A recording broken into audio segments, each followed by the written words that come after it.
So every society runs on a sort of hidden operating system. We rarely name it, but we feel it in our bones in a fundamental sort of way. It shapes how we work, how we love, how we raise children, how we govern, and in the end, how we can imagine the future. For most of recorded history, that operating system has been patriarchy, a hierarchical mode, a hierarchical model built on dominance, control, and the concentration of power in the hands of a few. But whenever people rise up against authoritarianism, they almost inevitably reach for something different, a sort of relational, cooperative, matriarchal logic that prioritizes mutual aid, shared power, and collective survival. That's not a coincidence. It's a structural pattern. And once you see it, it's very difficult to unsee it. Patriarchy and matriarchy are not mirror images of each other. One is a pyramid, the other is a web. One scales through force, the other sustains through reciprocity. One hoards, the other circulates. And when you map these two logics onto the modern political landscape, the parallels between patriarchy and authoritarian regimes and between matriarchal principles and resistance movements becomes impossible to ignore. This is the story of those two logics and why the future may depend on which one we choose. Because patriarchy is not simply men in charge. It is a worldview that treats dominance as natural, hierarchy as inevitable, and obedience as virtue. It organizes society around a few core assumptions. Power flows downward. Knowledge is controlled rather than shared. Identity is defined by rigid roles instead of relationships. Scarcity becomes a tool of discipline, and violence is treated as a legitimate means of maintaining order. These assumptions are not abstract. They shape everything, from economic systems to family life. In economics, patriarchal systems concentrate wealth in the hands of the elite, historically male, but always hierarchical. Property flows through narrow channels. Reproductive labor is devalued or unpaid, and scarcity is weaponized to enforce compliance. Economic insecurity becomes a political tool. In the realm of information, knowledge becomes something to hoard. Authoritarian regimes perfect this logic through censorship, surveillance, disinformation, and the criminalizing of truth-telling. The goal is not persuasion, but obedience. Identity under patriarchy is defined by rigid roles and fragile masculinity that assigns worth based on dominance. Men must be strong, women must be compliant, and anyone who deviates becomes a threat, creating a brittle society in which insecurity fuels aggression. Mutual aid becomes conditional and punitive. Support is transactional and given only to those who obey, while solidarity is discouraged because it threatens the hierarchy. Power itself is vertical and coercive, defined as the ability to impose one's will, hoarded rather than shared, and enforced through punishment rather than trust.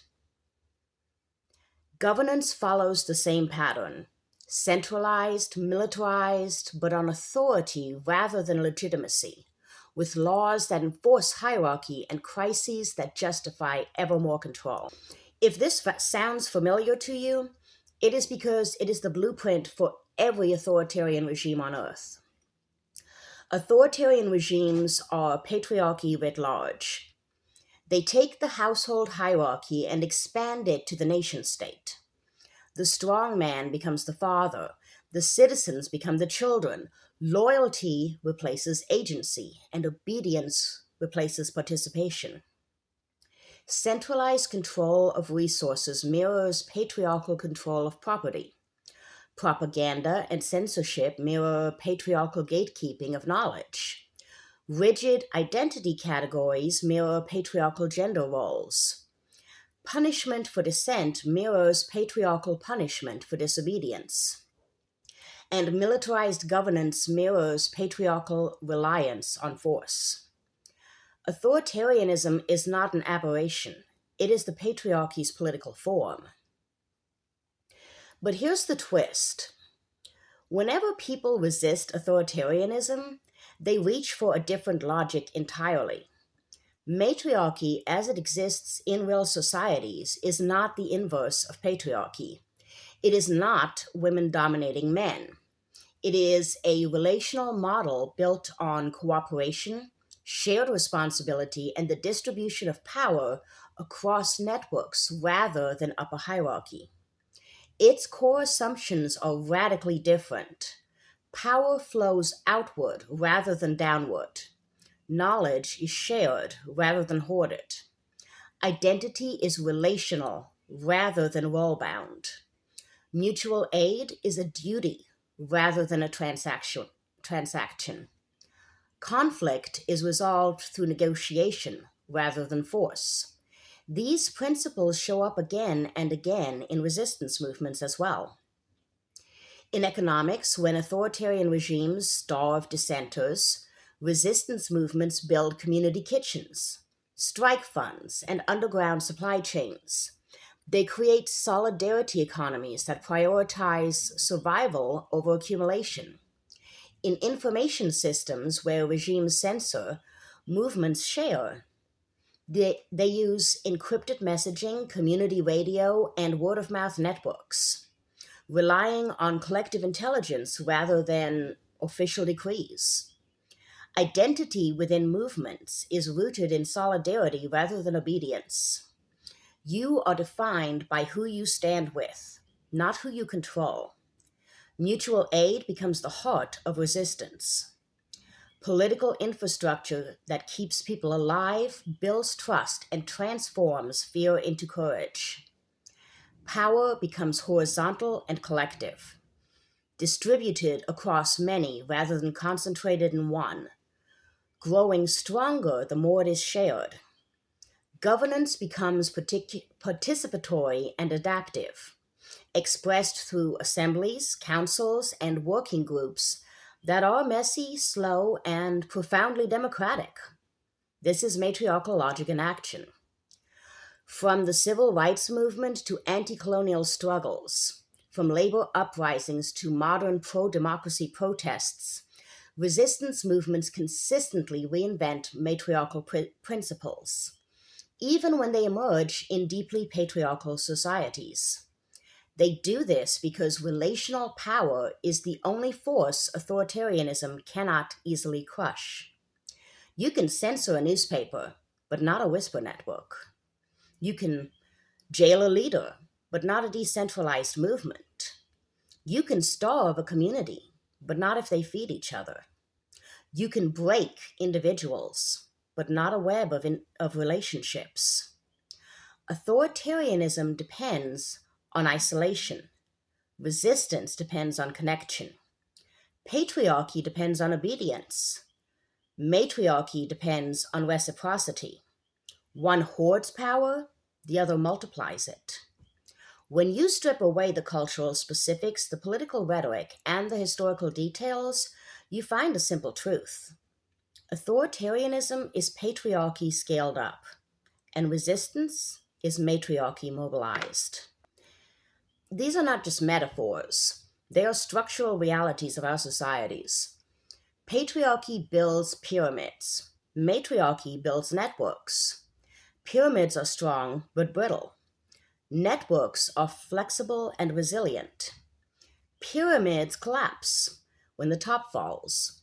Networks survive because no single point of failure can destroy them. This is why authoritarian regimes fear mutual aid more than protest.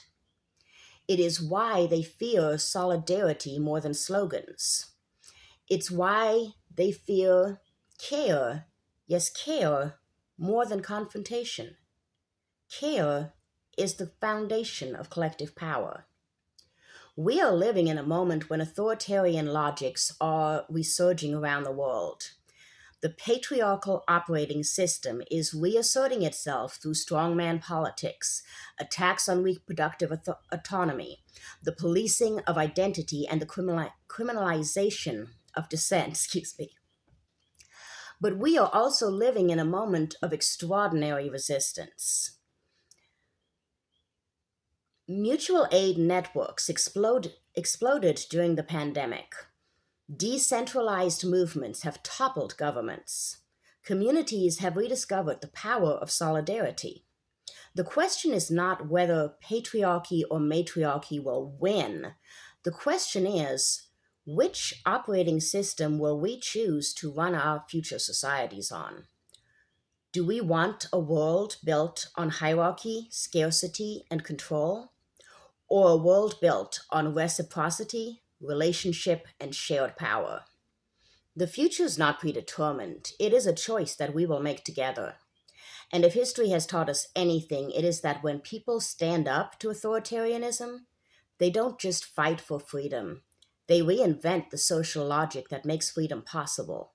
They build webs, not pyramids. They build care, not control. They build each other. And that is the most powerful form of resistance that we have.